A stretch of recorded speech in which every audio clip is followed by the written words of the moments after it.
আজকে সাধারণ সমাজ আমাদের কাছ থেকে যে বিষয়গুলো পাচ্ছে তা হচ্ছে দলিল বিহীন সুন্নিয়ত। কিনা বলে দলিল বিহীন সুন্নিয়ত। আপনি রাসূলুল্লাহ সাহাবা আসমাদের কথা শুনলেন বা পড়বেন, সেটার জন্য তো আপনি ইচ্ছা কাহিনী বর্ণনা করার প্রয়োজন নাই। রাসূলুল্লাহ সাহাবা আসমাদের প্রমাণ দেওয়ার জন্য আপনার এক কোরআনই তো যথেষ্ট। কিনা বলে আপনি রাসূলুল্লাহ সাহাবাদের ব্যাপারে বলবেন, কোরআনকে প্রশ্ন করেছে, কোরআন তুমি বলো যে আল্লাহ রাসূল যিনি পৃথিবীতে মানুষের মতো এসেছেন তিনি কি এবং কিসের তৈরি। কোরআনকে প্রশ্ন করেন, কোরআন আপনাকে জবাব দিবে, আপনি কোরআনকে প্রশ্ন করেন।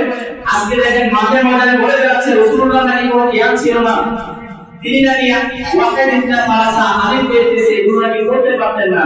ওনাকে বলা হচ্ছে নবী, আপনি মুক্তি সম্পর্কে বলা হচ্ছে নবী নাকি বিরোধ করেছিলেন, বলে নাউযুবিল্লাহ। ওই রাসূলের জ্ঞানের ব্যাপারে আপনি ওই টাইটেল বক্তার কাছ থেকে রাসূলুল্লাহর জ্ঞানের ওজন নিতে হবে না। রাসূলুল্লাহর জ্ঞান কি করে সেটা কোরআনকে প্রশ্ন করে বলেন, কোরআন তুমি বলো রাসূলুল্লাহর জ্ঞান কতটুকু।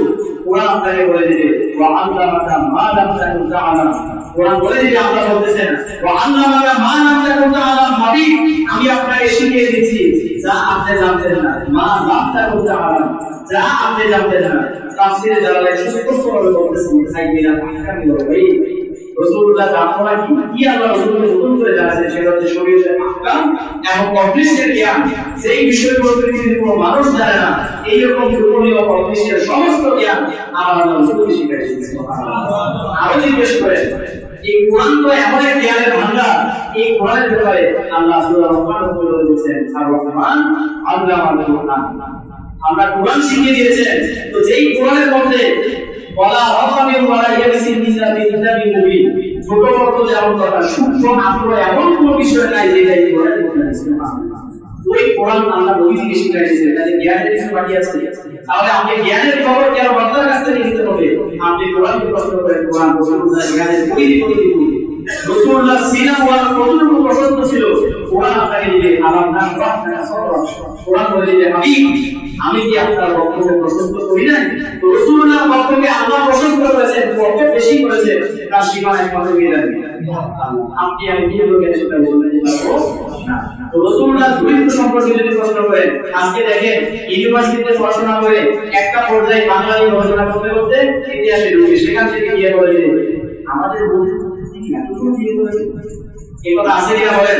আমরা ঢাকা শহরে পড়াশোনা করেছি, সেখানে দেখেছি প্রাচীন বিশ্ববিদ্যালয়গুলোর মধ্য থেকে এমন এমন কিছু ছাত্র বের হয়, তারা প্রকাশ্যভাবে বলে নাস্তিকবাদে থেকে ঝুঁকে পড়ে, তারা প্রকাশ্যভাবে বলে যে আমাদের নবী এতগুলো বিয়ে কেন করেছেন, তিনি ওনার জৈবিক চাহিদা চরিতার্থ করার জন্য এতগুলো বিয়ে করেছেন। বলেন নাউযুবিল্লাহ।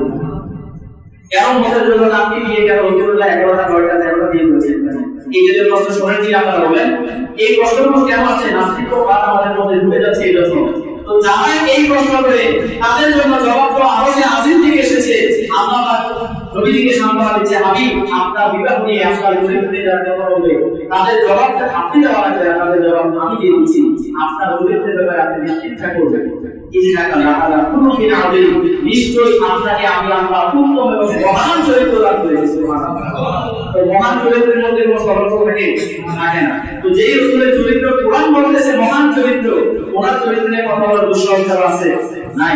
কিন্তু আজকে দেখেন ইউনিভার্সিটির ছেলেগুলো পুরো মুসলিম পরিবারের সন্তান, পারিবারিকভাবে প্রাথমিক ইসলামী শিক্ষা না পাওয়ার কারণে আজকে তাদের এই পুরো অবস্থা।